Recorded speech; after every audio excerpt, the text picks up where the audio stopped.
ketika dia transaksi dengan Cina, dia transaksi dengan Venezuela, dia transaksi dengan Korea Utara, dia transaksi dengan beberapa mitranya, maka bilateral transaction-nya itu, transaksi bilateralnya tetap memberi daya tahan pada Iran. Jadi maksudnya ekonominya kuat gitu? Ekonominya kokoh.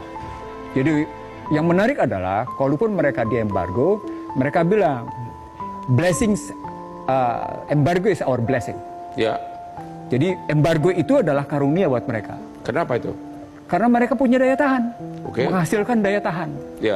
Itu yang tidak dimiliki, sorry to say, kita 68 tahun, kita kayak gini, bebas merdeka nggak karu-karuan, hasilnya begini. Tapi mereka 46 tahun ditekan habis-habisan, dia bisa bikin drone, dia punya cyber security yang hebat gitu ya, dan dia bisa merancang bagaimana ngebangun pertahanan, dan yang tidak terbayangkan oleh banyak kalangan, dia bisa bangun bunker 150 meter ke bawah.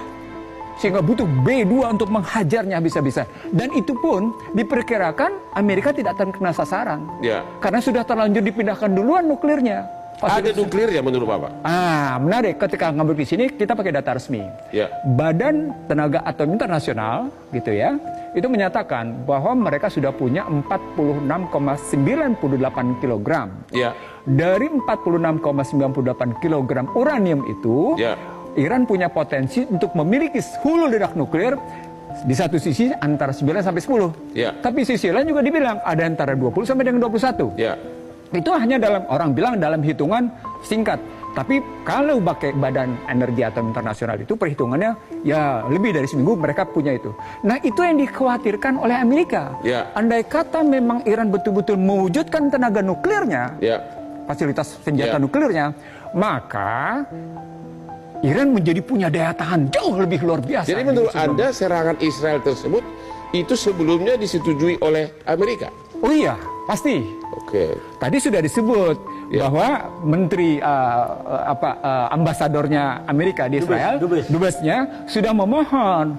Kalau saya melihatnya permohonan si dubes itu sesungguhnya nggak bisa dilihat murni soal serangan Amerika ke Iran.